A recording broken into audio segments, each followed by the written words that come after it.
আব্বা জামাত ইসলাম করে, ধরেন আমি হচ্ছে যুবক, হয়তো আমি তার আপনার পিছনে বেড়াই সবসময়।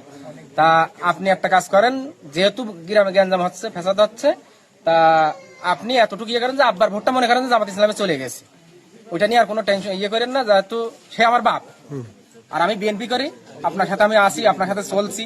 তা আব্বা যেহেতু সে মুরব্বী, সে চলে গেছে, যাক মামা, তা আপনার কাছে পায়ে দুখন ধরি আমি, যে হচ্ছে আপনি বাপেরা কিছু কইেন না। আমার বাড়ি একটা ইট মেরেছে, আমার মনে কইল দিয়ে লেগেছে। আজকে আব্বা অসুস্থ, আমি কালকে ওষুধ নিয়েছি তার জন্য, ওষুধ দিয়ে খাওয়াই টাওয়াই নিয়ে ওনারে ইয়ে করেছি। এই বললাম যে যদি মাঠে জাতি হবে না, তা এবার আমার বন্ধুটা বলছে না আমার কটা সার বিনে দিক, সে কটা সার বন্তি গেছে। আমি বাজারের দোকানকে খুলে মনে হয় 4টা না 5টা মাল দিছি একজন, দেওয়ার পরে আমার বোনে আমার ফোন করছে যে আব্বারে মেরেছে। আমি ইসু মামারে ফোন দিলাম, মামা এই না এই কাজ করে, তাকে চাইছে আমি দেখতেছি যে কি হয়েছে।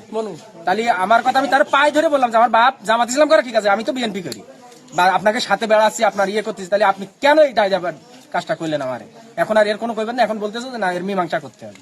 এর কি মীমাংসা করবে মারির পর? আমার এটাই হচ্ছে কথা।